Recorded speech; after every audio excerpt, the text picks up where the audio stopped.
Hey guys, again welcome back to my channel Himani Physics Tutorials.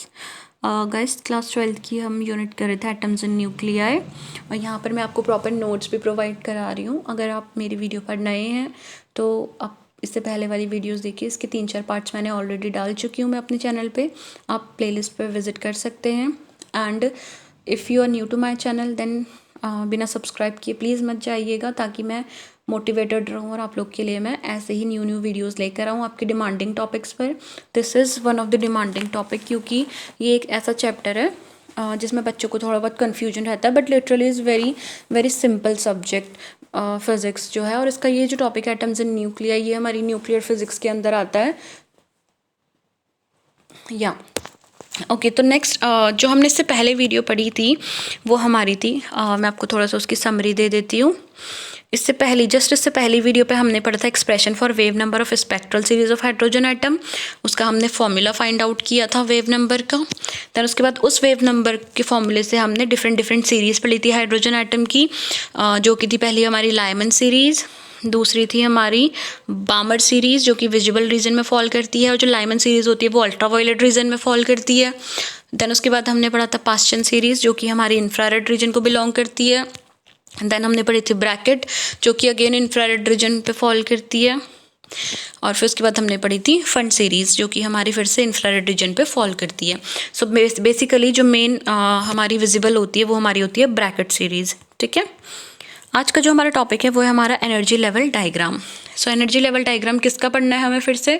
फिर से हमें energy level जो diagram है उसमें हमें टोटली ओवरऑल सारी सीरीज़ दिखानी है हाइड्रोजन एटम की। ठीक है, Lyman, बामर, Paschen, bracket end fund, 5 की 5 सीरीज़ हम इसमें दिखाएंगे। तो सबसे पहला हमारा काम है कि हमें एनर्जी कैलकुलेट करनी है।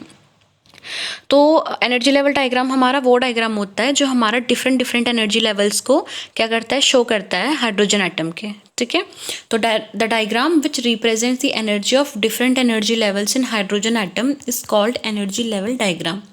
ओके, और इसका जो फॉर्मूला होता है वो बाय कैलकुलेशन, एक्सपेरिमेंटल हम इसका कैलकुलेशन करते हैं। तो उस कैलकुलेशन से हमारा जो इसका फॉर्मूला आता है वो आता है -13.6 अपॉन n² इलेक्ट्रॉन वोल्ट। ठीक है, एक बात आप हमेशा याद रखिएगा कि न्यूक्लियर फिजिक्स में आप कभी भी एनर्जी को जूल या इससे रिलेटेड और किसी टर्म से नहीं डिनोट करेंगे। एनर्जी हमेशा इलेक्ट्रॉन वोल्ट में ही यहाँ पर डिटरमाइन होती है। This is a note point of this nuclear physics. ठीक है, जब भी आप न्यूक्लियस या न्यूक्लियर फिजिक्स से रिलेटेड कुछ भी पढ़ते हैं, इलेक्ट्रॉन की जो हमारी SI यूनिट होती है एनर्जी की, वो हमेशा इलेक्ट्रॉन वोल्ट होती है यहाँ पर। ठीक है, वो मेगा इलेक्ट्रॉन वोल्ट भी हो सकती है, जिसको हमें चेंज करने के लिए 31.5 एक नंबर होता है, इससे हम अगर मल्टीप्लाई करते हैं तो हमारी एनर्जी हमारी मेगा इलेक्ट्रॉन वोल्ट में कन्वर्ट हो जाती है। ओके, सो यहाँ पर जो इसका फॉर्मूला आया है वो आया है हमारा En is equals to -13.6 upon n² electron volt. EV is electron volt. Okay, तो यहाँ पर हमारा अगर हमें डिफरेंट एनर्जी लेवल्स के लिए निकालना है तो हम क्या करेंगे, n की वैल्यू पुट कर देंगे, सिंपल सा। अगर हमें E1 के लिए निकालना है तो n को हम 1 पुट कर देंगे। ठीक है, En मतलब E1, तो 1 के लिए आके -13.6।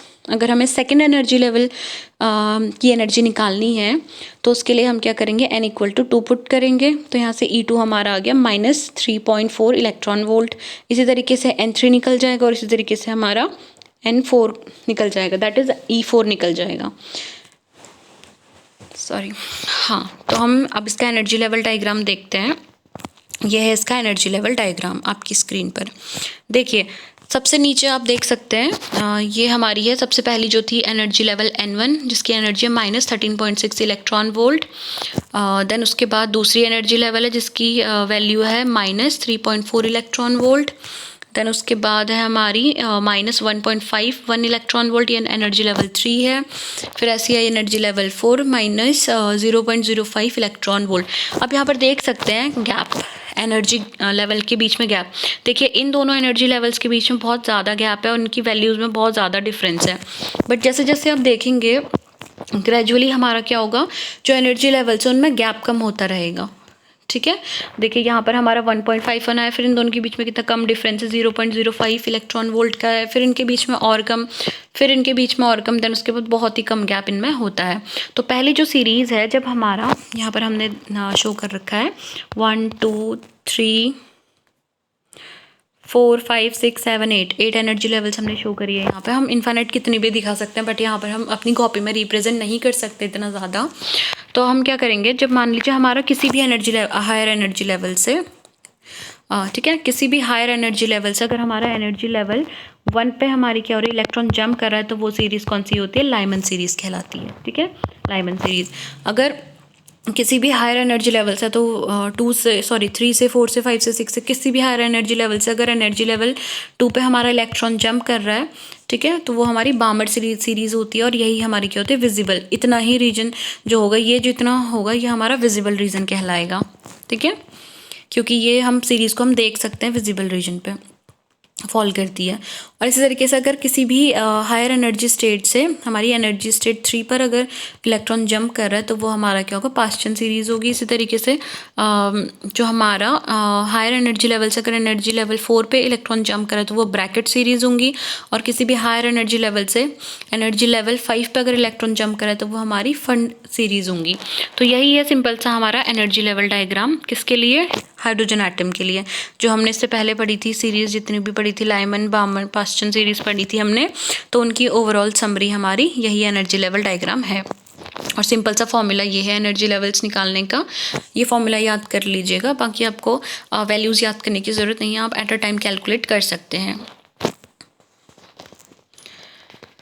सो नेक्स्ट हमारे पास यहाँ पर न्यूमेरिकल्स। ठीक है, तो न्यूमेरिकल्स हम हमारी नेक्स्ट वीडियो पे डील करेंगे, बट अभी टाइम है, क्योंकि वीडियो इतनी भी लेंथी नहीं हुई है अभी, तो हम लोग न्यूमेरिकल्स डील कर सकते हैं। सो आई होप कि आपने पहली वीडियो देखी होगी। जिन लोगों ने देखी है उनके लिए ये करना आसान होगा, क्योंकि पहली वीडियो ही हमारी अल्फा स्कैटरिंग एक्सपेरिमेंट पर है। और ये जो न्यूमेरिकल है, एनसीईआरटी का न्यूमेरिकल है, ये भी हमारा अल्फा पार्टिकल स्कैटरिंग एक्सपेरिमेंट पे ही बेस्ड है। दैट इज़ जो गीगर एंड मार्सडेन एक्सपेरिमेंट है, उस पे बेस्ड है ये। ठीक है, तो क्वेश्चन ध्यान से देखते हैं क्या कह रहा है क्वेश्चन हमारा। क्वेश्चन कह रहा है कि in alpha scattering experiment what is the distance of closest approach. देखिए, है ना, उस वीडियो पे हमने डिस्टेंस ऑफ क्लोजेस्ट अप्रोच पढ़ा था, तो अब हम उस फॉर्मूले को हमारे इस क्वेश्चन में अप्लाई करेंगे। ठीक है, तो distance of closest approach to the nucleus of 7.7 mega electron volt. See 7.7 mega electron volt मतलब ये क्या है, हमारी एनर्जी है। हमें यहाँ पर इसकी जो यूनिट है उससे ही हमें पता चल गया कि ये हमारी क्या है, एनर्जी है। ठीक है, और अल्फा पार्टिकल जो है before it's coming to rest the end reverses its direction. तो हमें बताना है डिस्टेंस ऑफ क्लोजेस्ट अप्रोच बतानी है हमें। ठीक है, जहाँ पर न्यूक्लियस जो है वो इतनी स्पीड से आने के बावजूद भी क्या होता है, अचानक से रेस्ट पे आ जाता है और अपनी डायरेक्शन को वो रिवर्स कर देता है। देखिए, क्वेश्चन में ही पूरा सॉल्यूशन छुपा हुआ है, अगर आपने वो टॉपिक अच्छे से पढ़ा है। ठीक है, डिस्टेंस ऑफ क्लोजेस्ट अप्रोच क्या है, मैं आपको दिखाती हूँ, एक बार समराइज करा देती हूँ। ओके, तो देखिए डिस्टेंस ऑफ क्लोजेस्ट अप्रोच हमारा क्या है, ये वो डिस्टेंस होते हैं। देखिए ध्यान से देखिएगा इस डायग्राम को। हमारा अल्फा पार्टिकल स्कैटरिंग एक्सपेरिमेंट हमने किया था जिस पे, तो उस पर क्या था कि एक पॉइंट ऐसा था जहाँ पे जो हमारा अल्फा पार्टिकल था 1 आउट ऑफ 8000, अगर हमने 8000 अल्फा पार्टिकल्स बॉम्बार्ड किए हमारी स्कैटरिंग एक्सपेरिमेंट में, उसमें से जो एक अल्फा पार्टिकल्स था वो स्कैटर हो रहा था, तो वही एक अल्फा पार्टिकल है। ठीक है, तो वो कौन सी डिस्टेंस पे जाके स्कैटर हो रहा था, ठीक है, अपना पाथ क्या करता, रिट्रेस कर रहा था, तो वो डिस्टेंस हमारी क्या होती है, डिस्टेंस ऑफ क्लोजेस्ट अप्रोच। देखिए ये अल्फा पार्टिकल बहुत ज़्यादा स्पीड से हमारा क्या हुआ, अप्रोच किया इसने न्यूक्लियस को, लेकिन कुछ एक पर्टिकुलर डिस्टेंस, ये डिस्टेंस है R0, इस R0 डिस्टेंस से वो जो अल्फा पार्टिकल है उसने क्या कर लिया, अपना पाथ रिट्रेस कर लिया। तो ये जो डिस्टेंस होती है, यही होती है हमारा डिस्टेंस ऑफ क्लोजेस्ट अप्रोच। ठीक है, तो क्या होता है, ये जब बहुत तेज़ से आ रहा होता है, बहुत स्पीड से आ रहा होता है, तो इसकी काइनेटिक एनर्जी बहुत ज़्यादा होती है, बट धीरे धीरे जैसे ये न्यूक्लियस के पास पहुँचता है, तो हमारा क्या होता है, क्योंकि हमारा जो अल्फा है वो हमारा क्या होता है, ऐसा पार्टिकल है जो कि हमारा क्या होता है, जिसका चार्ज पॉजिटिव होता है, और न्यूक्लियस पे भी हमारा पॉजिटिव चार्ज होता है, क्योंकि न्यूक्लियस के अंदर हमारे न्यूट्रॉन एंड प्रोटॉन होते हैं। न्यूट्रॉन हमारा न्यूट्रल बॉडी है, चार्ज बॉडी है, और जो हमारा प्रोटॉन है वो पॉजिटिवली चार्ज बॉडी है। तो ओवरऑल जो न्यूक्लियस होता है उसका जो चार्ज होता है वो हमारा क्या होता है, पॉजिटिव होता है। तो ये भी पॉजिटिवली चार्ज बॉडी है और ये भी पॉजिटिवली चार्ज बॉडी है। तो दो पॉजिटिवली चार्ज बॉडीज आपस में हमेशा क्या करेंगी, रिपल्शन करती हैं। तो इसी रिपल्शन की वजह से क्या होता है, धीरे धीरे इसकी काइनेटिक एनर्जी क्या होती है, कम होती रहती है। काइनेटिक एनर्जी कम हुई तो इसका मतलब एक ऐसा टाइम आएगा जहाँ पर इसकी काइनेटिक एनर्जी ज़ीरो हो जाएगी और जस्ट ये इसको क्या कर देगा, रिपेल कर देगा। ठीक है, तो रिपेल कर देगा तो इसका मतलब ये अपना पाथ रिट्रेस कर लेगा। तो वो डिस्टेंस जहाँ पर आकर अपना जो अल्फा पार्टिकल है वो अपने पाथ को रिट्रेस कर लेगा, अपना पाथ रिवर्स कर लेगा। तो वही रिट्रेस मतलब जिस पाथ से वो आया था उसी पाथ पे वो वापस चला जाएगा। तो वही जो डिस्टेंस है वो हमारी डिस्टेंस ऑफ क्लोजेस्ट अप्रोच कहलाती है। आई होप कि आपको ये टॉपिक अब समझ में आ गया हो कि what is distance of closest approach. तो इसे आप सिंपली भी लिख सकते हैं, when an alpha particle approaches the gold nuclei, क्योंकि ये गोल्ड पे ही एक्सपेरिमेंट हुआ था, गोल्ड फॉइल पे। ठीक है, its kinetic energy goes on decreasing due to the repulsion between the alpha particle and the gold nuclei. At a certain distance from the nuclei, kinetic energy of the particle becomes zero and it retraces its path. ठीक है, और इसका जो formula था वो हमारा है it is the minimum distance. तो ये कौन सा डिस्टेंस है, it is the minimum distance between the alpha particle and the gold nuclei when it just retraces its path is called distance of closest approach. तो loss in इसका formula हमने derive किया था कि loss in kinetic energy is equals to gain in potential energy, क्योंकि energy हमारी हमेशा conserve रहती है।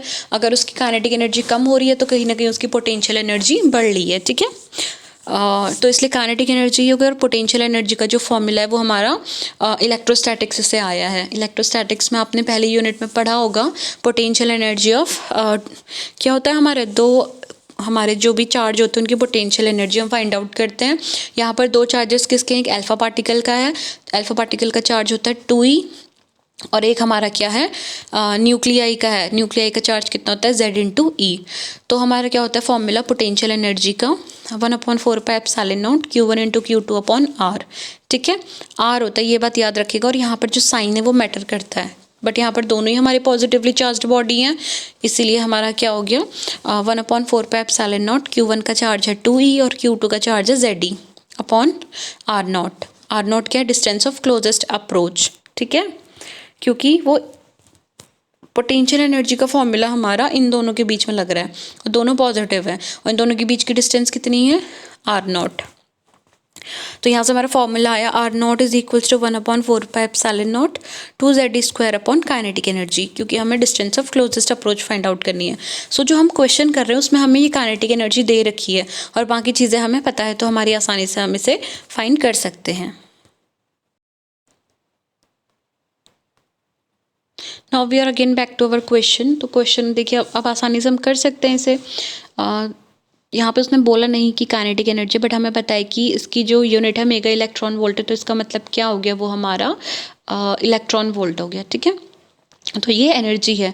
तो यहाँ पर हमने एनर्जी को क्या किया है, जूल में कन्वर्ट किया है हमारी कैलकुलेशन ईजी करने के लिए। ठीक है, बट हमेशा अगर हमसे एनर्जी पूछी होती तो हम इसे इलेक्ट्रॉन वोल्ट में कन्वर्ट करके इसका आंसर लिखते हैं, बट यहाँ पर हमें क्या करना है, अभी हमें डिस्टेंस फाइंड आउट करनी है। ठीक है, तो हमने क्या करना है, distance of closest approach R0 हमने फाइंड आउट करना है इस क्वेश्चन में। आई होप कि आपको क्वेश्चन समझ में आ गया होगा। तो kinetic energy is equals to, हमें पता है 1/4 is equals to gain in potential energy. ठीक है, तो पोटेंशियल एनर्जी का फॉर्मूला हो गया 1/4πε0 Q1 Q2/R। तो डिस्टेंस ऑफ क्लोजेस्ट अप्रोच के अकॉर्डिंग ये फॉर्मूला ये बना।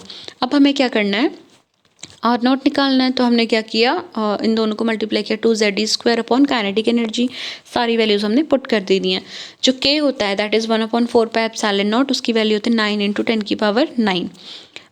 2 इंटू इलेक्ट्रॉन पे कितना चार्ज होता है हमारा, मतलब Z कितना है यहाँ पर हमारा, किसका न्यूक्लियाई पूछा है उन्होंने हमसे, अल्फा स्कैटरिंग। ओके, तो ये आया हमारा 79 और ये हमारा क्या हो गया E² मतलब 1.6 × 10⁻⁻19 आया, इसका स्क्वायर हो गया। तो इसका एटॉमिक नंबर जो होता है वो हमारा है 79 और काइनेटिक एनर्जी हमारी जो यहाँ से आई सॉल्व करके 1 और 4πε0। ठीक है, तो हमारे पास यहाँ पे काइनेटिक एनर्जी हमें क्वेश्चन में दे रखी है, जिसे हमने जूल में कन्वर्ट किया। 7.7 × 10⁻6 हो गया मेगा, और इलेक्ट्रॉन वोल्ट को हम लिखते हैं जूल में 1.6 × 10⁻⁻19। ठीक है, तो ये हमने सारी वैल्यूज़ पुट करी तो हमारा इससे एक ये पावर कैंसिल हो गई। जितना भी सॉल्व किया, सॉल्व करने के बाद हमारा इसका आंसर आया,